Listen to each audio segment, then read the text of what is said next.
Después del trabajo, After Work, con Eduardo Castillo, Capital Radio. Ya le hemos escuchado antes, nuestro invitado hoy es Jesús Mérida, es CISO de Iberia. Tiene una experiencia dilatada como CISO, compañías industriales técnicas reunidas en SGEL, también en DHL, logística.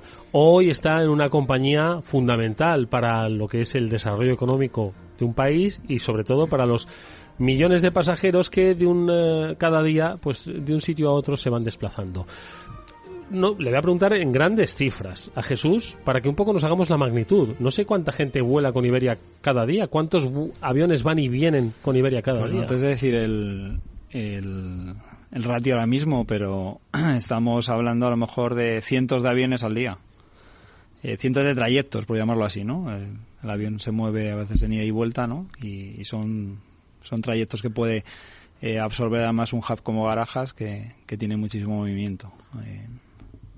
Son miles de pasajeros diarios que vuelan con Iberia a todos los destinos del mundo. Miles de pasajeros que se identifican con nombres, apellidos, que van, que vienen, con vuelos que tienen que seguir unos horarios, además, Por lo tanto, entiendo que uno podría pensar que el espacio a proteger es inmenso.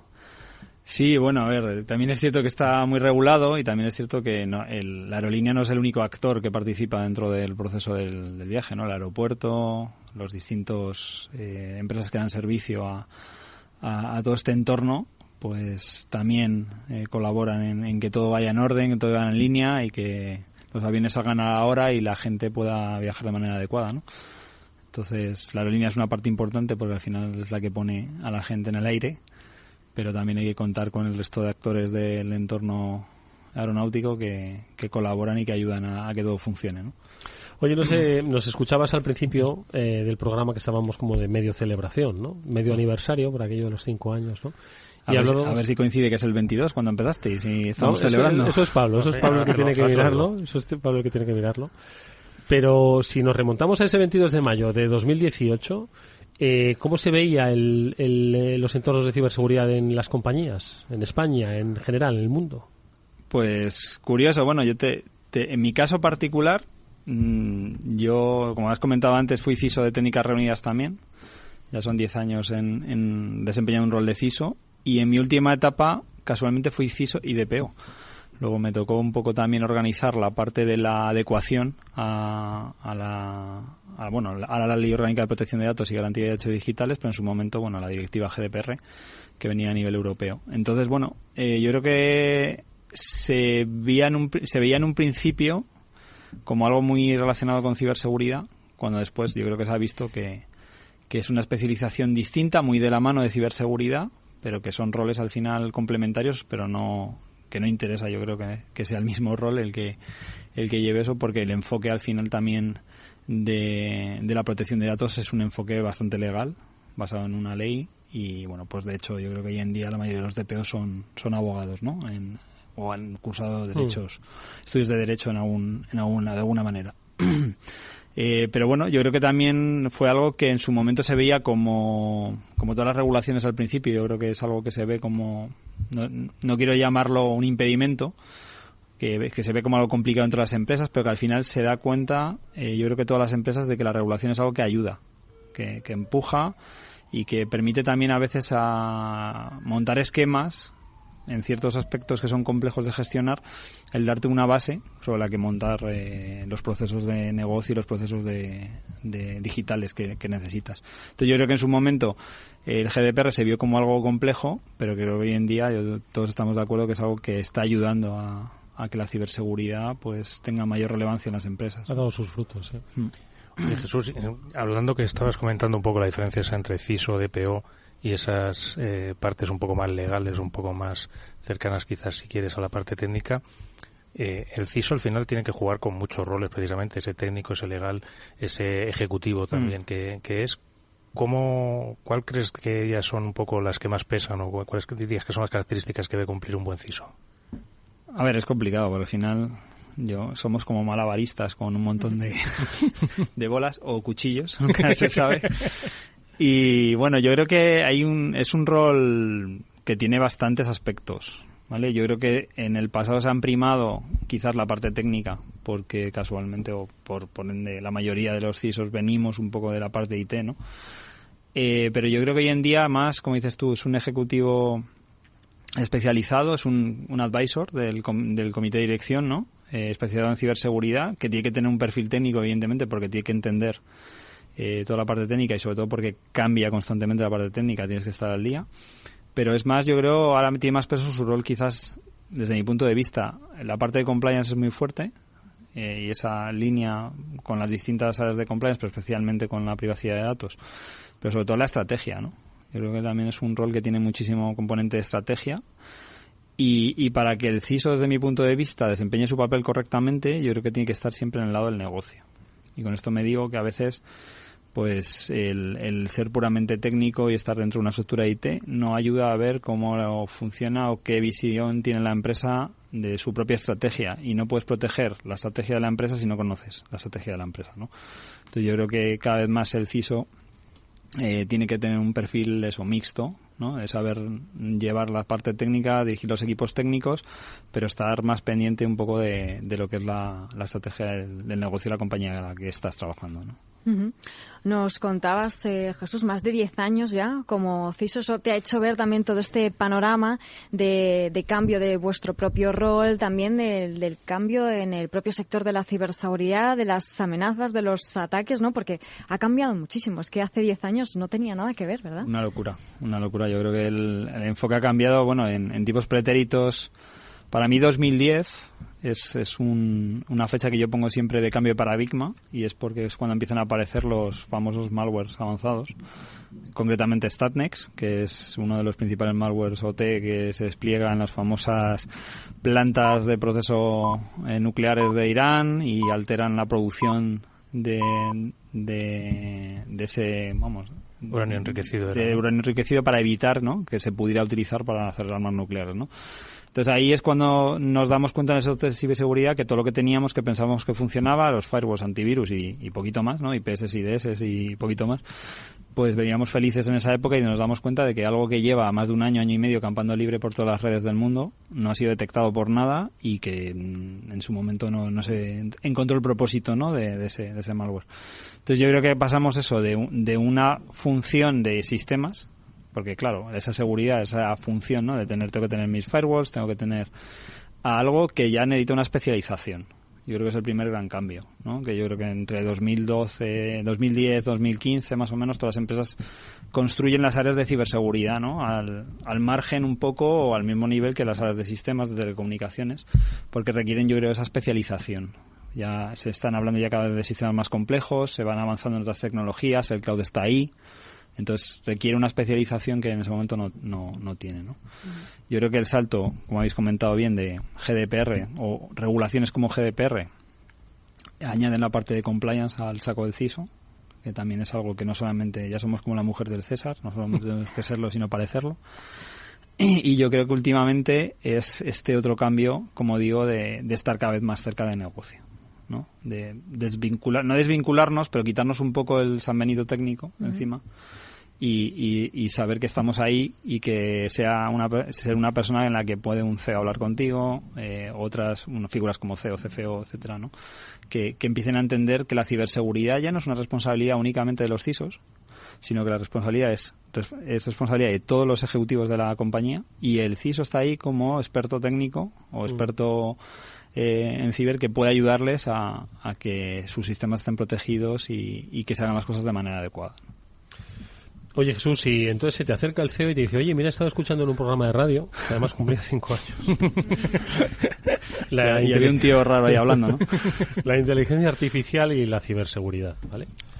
Y yo creo que está muy bien, ¿no?, la exposición que has hecho sobre cómo se debe aproximar al negocio.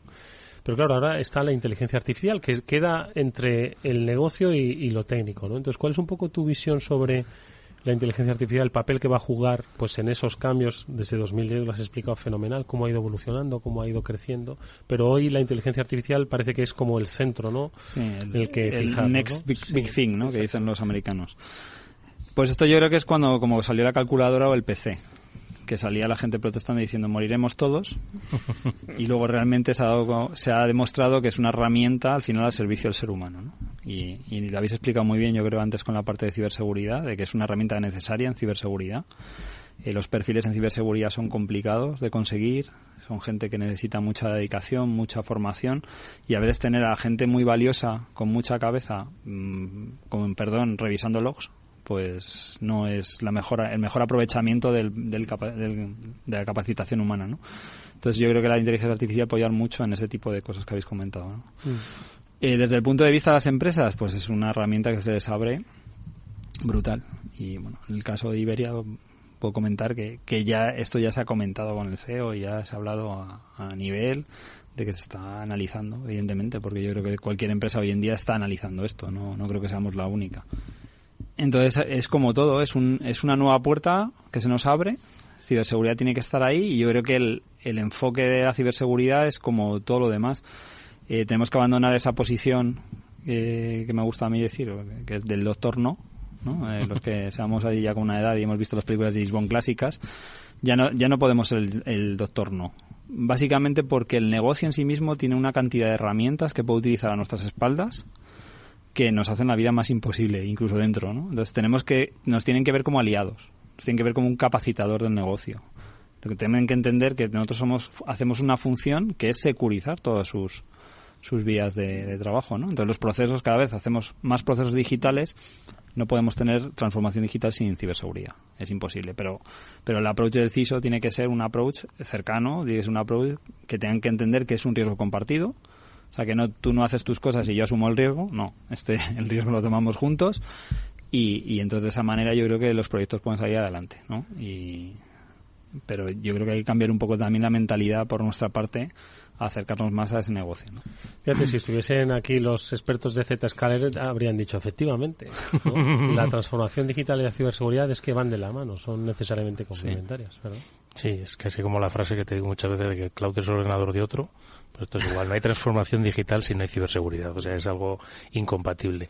No, me está gustando mucho lo que estabas comentando, Jesús, esta parte de asesoramiento y acompañamiento precisamente a estas áreas, pues como tú bien decías, hay una cantidad de herramientas, SaaS de CRMs, datos que van de un lado para otro de clientes, etcétera.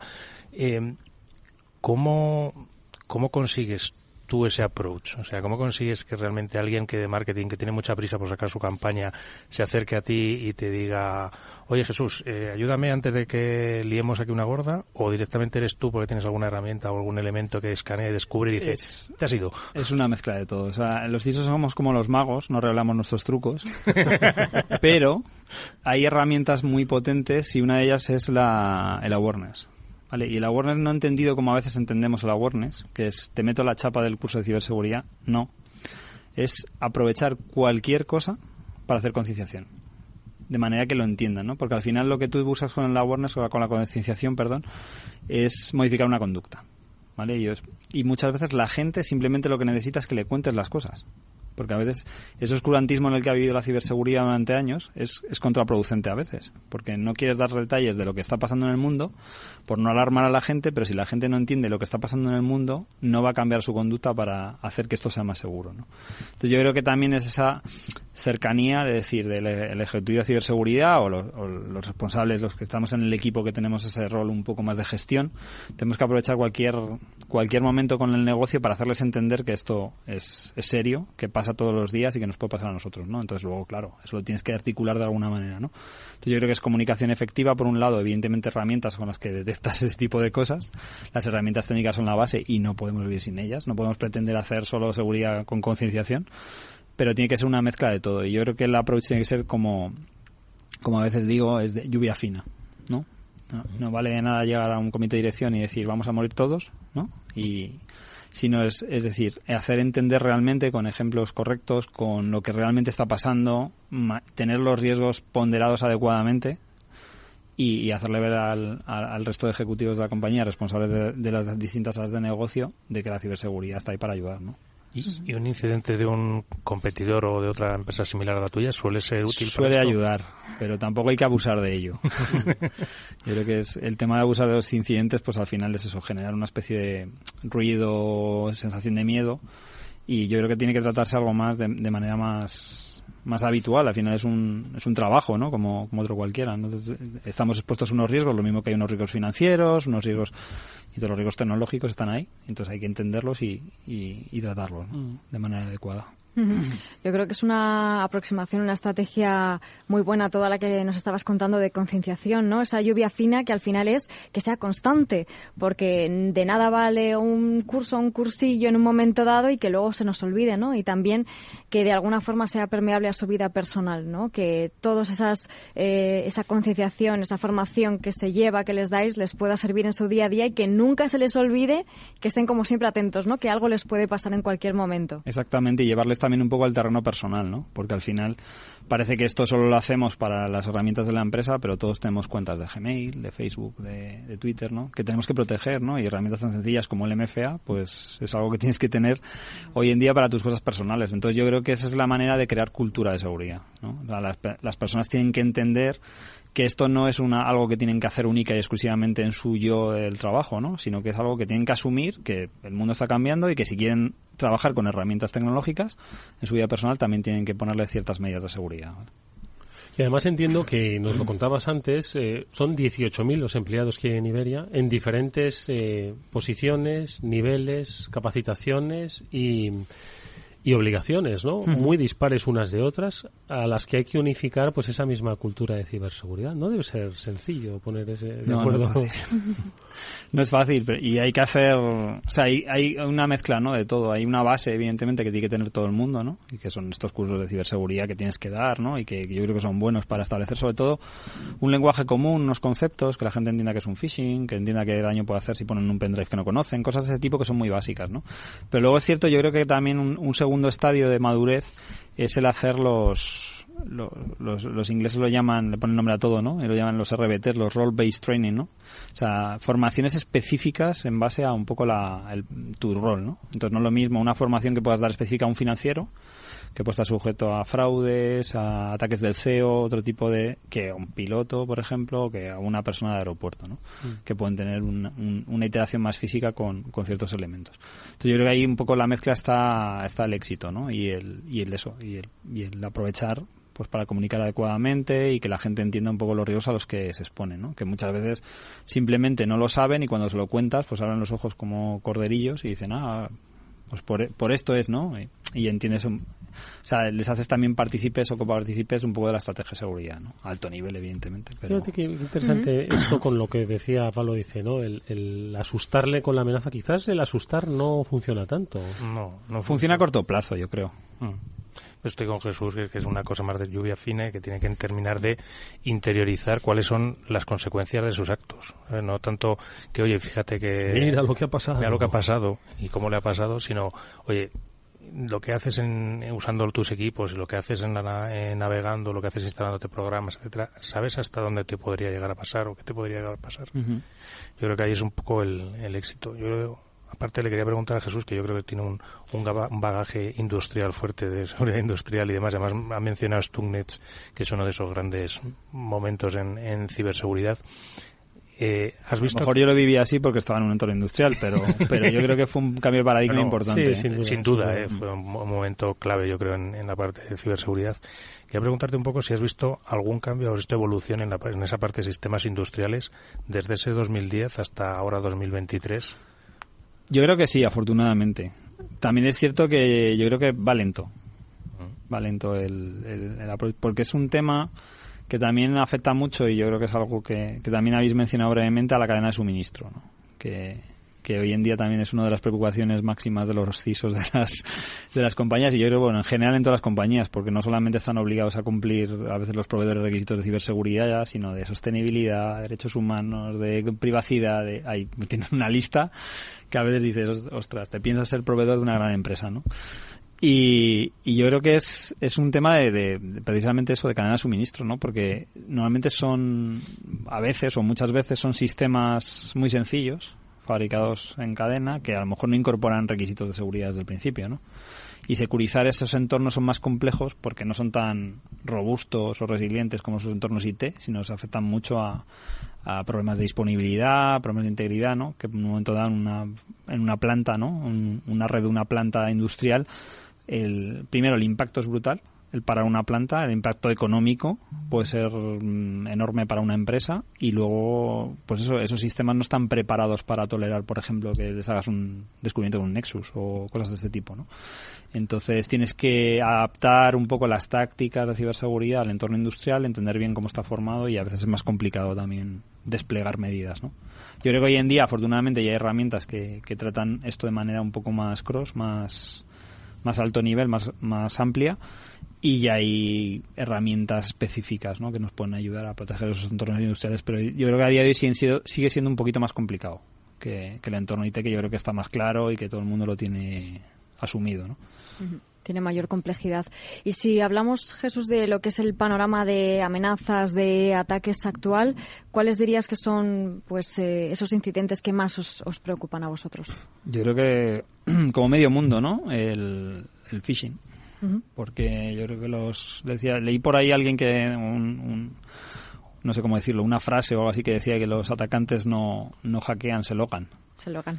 Y entonces que fácilmente, claro, todavía sigue habiendo un caldo de cultivo, mucho trabajo por hacer en esa concienciación y esas medidas de protección de herramientas tan abiertas como el correo electrónico, y que pueden ser, como decías tú antes, Mónica, muy bien dicho, con la parte del IA, que ayuda ahora a hacer que esos emails sean mucho más cercanos, más cálidos, se puedan malinterpretar, más verídicos, ¿no?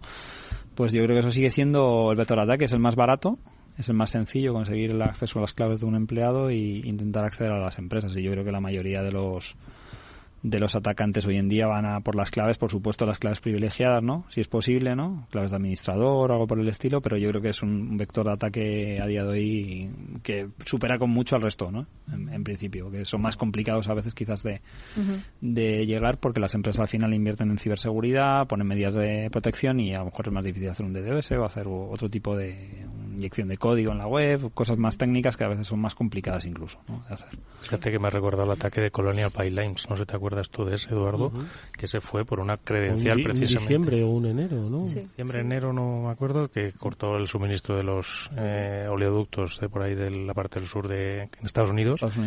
Y con una credencial de una VPN que estaba por ahí perdida y que hacía tiempo que no le ponían ni doble factor ni nada. Cuando hablábamos de la evolución, yo creo, pues eso, por esa época, a lo mejor entre 2010, 2013, 2014, con Shodan encontrabas cosas conectadas a Internet expuestas con claves de administración, admin y admin 1, 2, 3, 4 y cosas de este tipo, ¿no? Y entonces a veces atacar entornos industriales era más sencillo entonces, porque no había esa... En IT, digamos, estábamos concienciados con que no había que dejar nunca la contraseña por defecto, cosas de este tipo, que no se habían llevado al entorno industrial, sobre todo porque quien se hacía cargo de esos sistemas normalmente no eran áreas técnicas, ¿no? Si eran terceros o áreas dentro de mantenimiento de los entornos industriales que no tenían tanta formación. Y en algunos PLCs creo recordar que decían en algunos manuales que no se cambiara la contraseña de administrador. Con un post-it puesto ahí. Un post-it. Se rompía, ¿no? Si no se rompía o perdía la garantía. Y de, oye, si cambia la contraseña de administrador, no te garantizo que siga funcionando esto. Sí, sí. Oye, habéis mencionado antes el incidente de 2010, ¿no? De del programa nuclear de Irán. A propósito de, ¿cómo era? Stuxnet. Entonces, bueno, esto estaba en el foco de la geopolítica mundial, ¿no? Había una amenaza y había, bueno, como hoy diría yo, lo que se ha enfrentado, ¿no? Sin embargo, el perfil de la cibercriminalidad ha evolucionado. Hoy, ¿cuál es la que la podría definir? Lo había apuntado aquí, un as a service, ¿no? Es decir, la industrialización de la cibercriminalidad, ¿no? Por encima incluso de los desafíos geoestratégicos. Sí, yo creo que sí, vamos, evidentemente los desafíos geoestratégicos o nacionales tienen otro tipo de consideraciones, ¿no? Y tienen otra agenda, digamos, pero yo creo que la cibercriminalidad como obtención de beneficio, ya sea por venta de datos, ya sea por ransomware, ya sea por un montón de formas que tienen de monetizar ese tipo de ataques, es el riesgo porque lo habéis comentado, yo creo que todo el mundo lo conoce en el sector. Se ha profesionalizado, tiene inversión, utiliza nuevas tecnologías, luego capta talento. Exactamente, sí, sí. Y yo había leído el caso hace poco de una empresa que captaba hackers éticos que no sabían que estaban trabajando para un cibercriminal, sino que les contrataban para hacer hacking ético entre comillas, a empresas, y lo utilizaban esa información para preparar los ataques y hacer cosas de ese tipo, o sea, y que tenían áreas como de recursos humanos, que hacían selección de personal, bueno, o sea, industrialización a tope. Sí. Y áreas incluso de soporte y de atención al cliente, si no estabas satisfecho podías... En el ransom, si pagas, si no se te descifra, no te preocupes, que vas a tener tu... Se puede negociar también y rebajar. Se puede negociar y rebajar. Atención al cliente para llegar a un acuerdo económico. Esto es una venta de la devolución de tus datos, pero que si no te funciona la clave, tienes soporte para que ellos te van a dar soporte para conseguir recuperar tus datos, que es que el negocio telita, ¿eh? Por eso, es un negocio. Y precisamente hablábamos un poco antes de la superficie de exposición que tiene una compañía como Iberia. ¿Cuál es un poco... Siempre esta pregunta me encanta hacerla a los CISOs. ¿Cómo es tu día a día por la mañana? ¿Qué haces por la mañana? Desde que suena el despertador. Desde que suena por el despertador, ¿qué es lo que haces por la mañana cuando te levantas? Básicamente rezar para que no se despierten mis hijos y me dejen tomarme un café y ver el correo. Que yo creo que muchos de los que estamos en la mesa lo entendemos, ¿no? Sí, no, pues el día a día al final yo creo que tampoco es tan diferente de cualquier otro ejecutivo de una compañía, ¿no? Simplemente pues que estamos tratando ciertos temas que son especializados, pero como puede ser el proceso de datos, o como puede ser, yo qué sé, los planes comerciales, ¿no? Que al final también tienen su intríngulis, ¿no? Entonces yo creo que hay mucho, en la parte de gestión, pues tenemos gestión de equipos, gestión de proveedores, hay un montón de... Siempre hay que esto obviando, evidentemente, que pudiera haber un incidente de seguridad, ¿no? Que es como pues una crisis que puede haber en cualquier otro área de negocio, ¿no? Que hay que trabajar y hay que ensayar también a veces, ¿no? Yo creo que habréis hablado con algún invitado seguramente, ¿no? De los planes de recuperación, los famosos... En la crisis es un mal momento para entrenar. Sí, exactamente. Hay que entrenarlo antes, ¿no? Pero no creo que mi día a día sea muy diferente, ¿no? De otros directivos, ¿no? Creo que eso está muy bien lo que nos está contando Jesús. Su aproximación al negocio le hace ser, bueno, pues responsable de un área como lo es el director financiero, como lo es el director de marketing, como lo es el director de la publicidad de la campaña que va a haber en Navidad. Es decir, tiene pues sus obligaciones, sus hitos, ¿no? Y sus momentos, ¿no?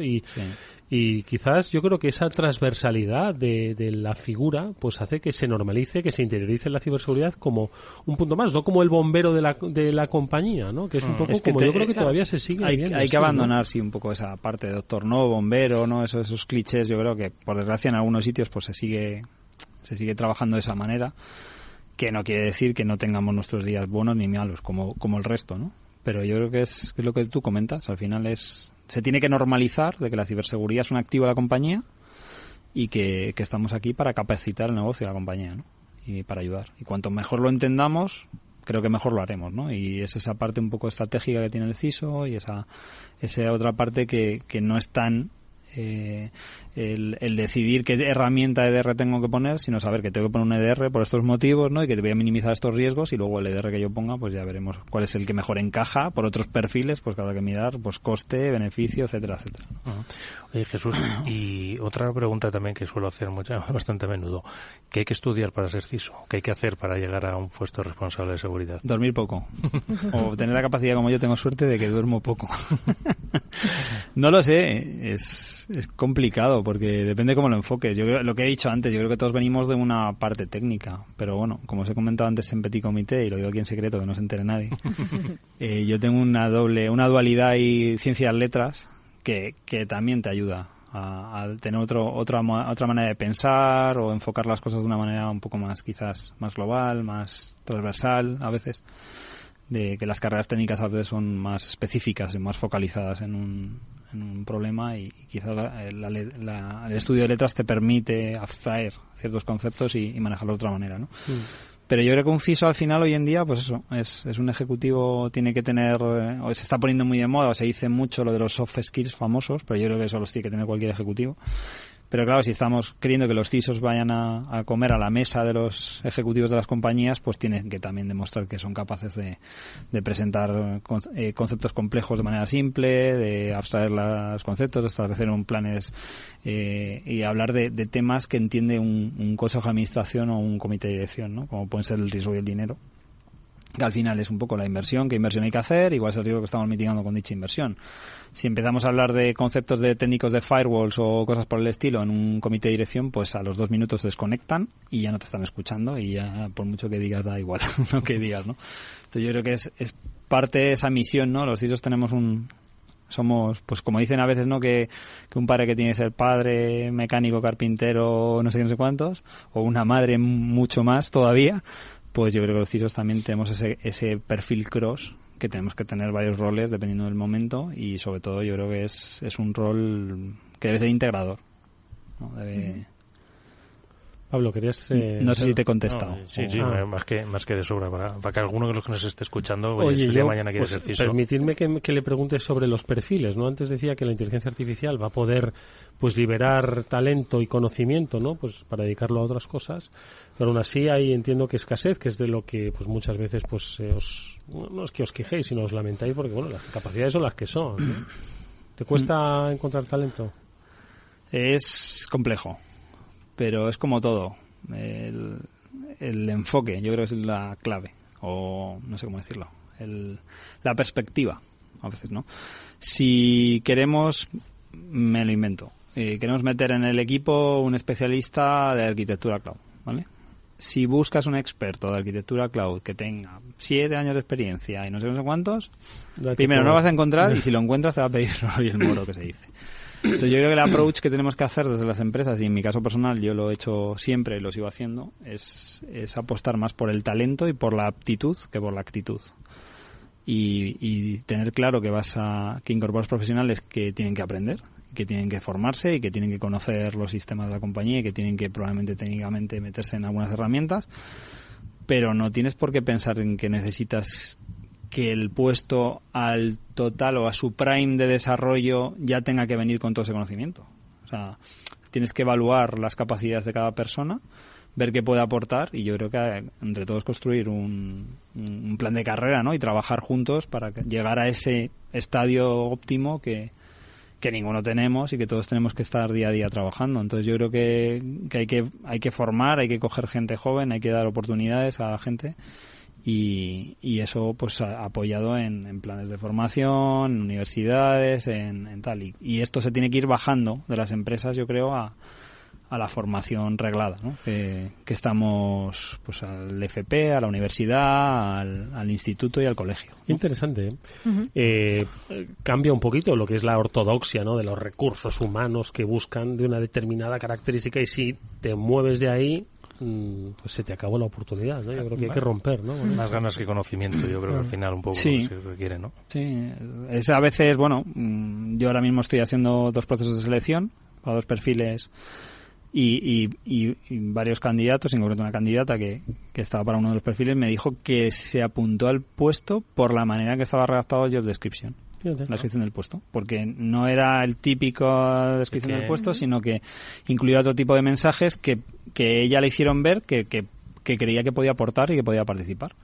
Entonces yo creo que ese tipo también de acercamientos más amplios, intentando buscar realmente talento y buscando a la persona el valor que pueda aportar, pues hay que huir un poco del necesito un cloud architect y que sea el mejor cloud architect del mundo. Claro. O sea, a lo mejor es el mejor cloud architect para ti dentro de 3 años o dentro de 2.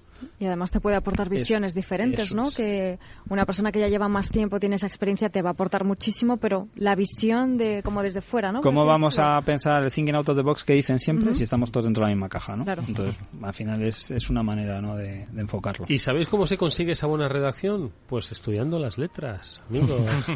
Ahí le hemos pillado. Pero es un secreto, ¿eh? Se la pediremos luego para ponerla en otros puestos. Oye, Jesús Mérida, CISO de Iberia, ha sido un gusto tenerte en el programa. Un placer. Gracias por invitarme, ha sido Esperamos verte antes de 5 años, por supuesto. Te volverás por aquí, espero que sí. Muchas gracias, mucha suerte. Gracias. Mónica, Pablo, nos vamos. Qué interesantes reflexiones, Muchísimo. Jesús, nos llevamos, yo me llevo muchísimos. Sí. Un saco lleno. Hemos dado saltos cualitativos de negocio, de conocimiento. Interesantísimo, ¿eh? Sí, además hemos pasado por todas partes. Hemos pasado por la parte técnica, hemos pasado por la parte de recursos humanos. Bueno, escuchadlo en el podcast si no os lo habéis podido escuchar entero. Jorge Zumeta despedirá técnicamente el programa. Os habló Eduardo Castillo. Volvemos mañana. Mónica, Pablo, nos vemos el próximo lunes, ¿vale? El lunes que viene. Adiós.